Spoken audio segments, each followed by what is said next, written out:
Good morning అండి.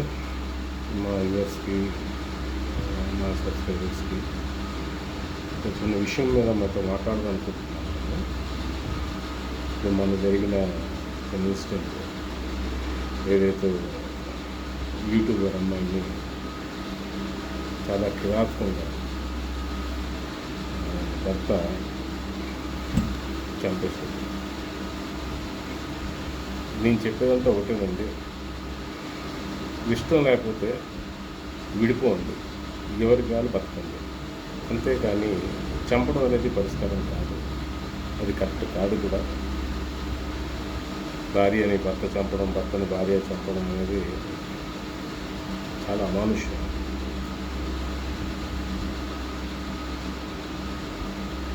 చాలాసార్లు ఏమవుతుందంటే కరెక్ట్గా పార్ట్నర్స్ ఎంచుకోకపోవటం, లేదా ఇంట్లో ఉన్న వాళ్ళని కరెక్ట్గా సహకరించుకోకపోవటం,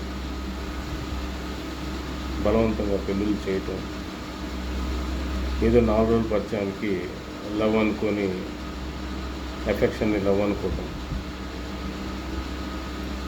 చాలా దారుణమైన విషయం. ఇష్టం లేదు, కలిసి బతకలేము, సరే వాళ్ళ బాధను వాళ్ళు వదిలేసేయండి. వాళ్ళ లైఫ్ ఏదో వాళ్ళు బతుకుతారు, మీ లైఫ్ ఏదో మీరు బతకండి. చంపేసి మీరు ఏదో సాధించేద్దాం అనుకుంటే అది చాలా తప్పది, మూర్ఖత్వం. చంపేసి ఎక్కడి వరకు వెళ్ళిపోతారు? ఏం చేయగలరు చంపేసి? మీ పరిస్థితి కూడా అదే అవుతుంది, అది గమనించండి. మామూలుగా 100 సంవత్సరాల జీవితం 60 సంవత్సరాలకు వచ్చేస్తుంది. దీంట్లో కక్షలు, కుతంత్రాలు ఇవన్నీ అవసరం ఉంటాయి. ప్రేమించినప్పుడు ఆ ఉన్న ప్రేమ పెళ్ళి అయిన 6 నెలలకే అది మొత్తానికే మారిపోయి కక్షల కింద ఒకరికొకరు చంపుకునేంత స్థాయికి వెళ్ళిపోతున్నారు. అంటే దీని మీద మీకు అవగాహన లేకపోను, లేదా ఎఫెక్షన్ని మీరు ప్రేమ అనుకోను పెళ్లి చేసుకోకపోతే చచ్చిపోవటం బెదిరించటం. ఎవరు ఏ ఆడపిల్లైనా కానివ్వండి, ఇవాళ మీ ఇంట్లో జరగవచ్చు, మీకు వాళ్ళ ఇంట్లో జరగవచ్చు, మీకు వీళ్ళ ఇంట్లో జరగవచ్చు.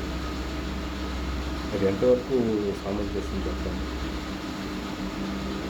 ఇది ఇలాగ ఉంటే చంపేసి ముక్కలు కోసి ప్యాక్ చేయటం అనేది ఇది ఎక్కడ రాజ్యం అండి? ఇది ఎట్లాంటి సంస్కృతి మంది? అసలు రాక్షస సంస్కృతిలో మనం బతుకుతున్నారా? అసలు మనిషి అనుకుంటున్నారా? లేకపోతే ఇంకేమనుకుంటున్నారా?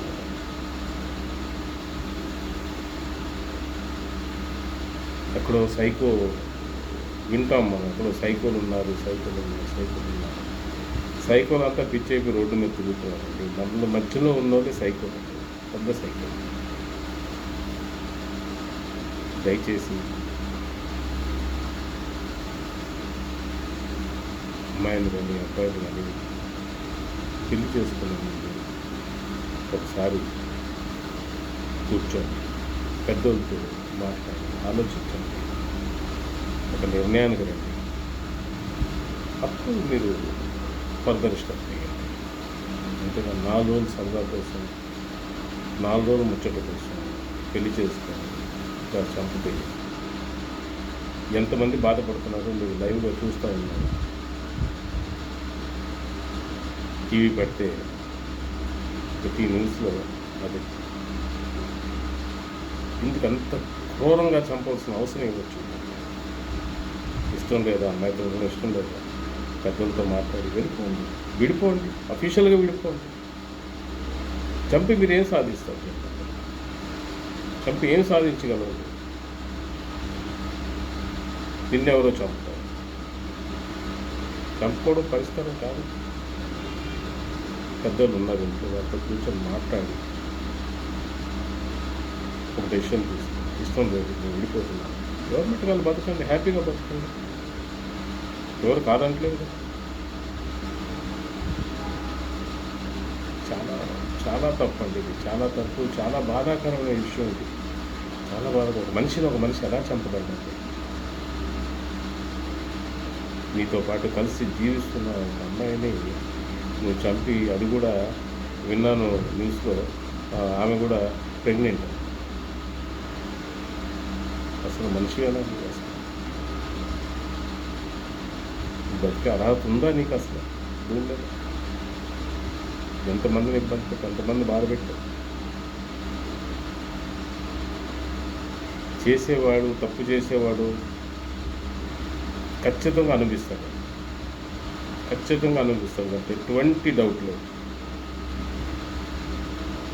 కాబట్టి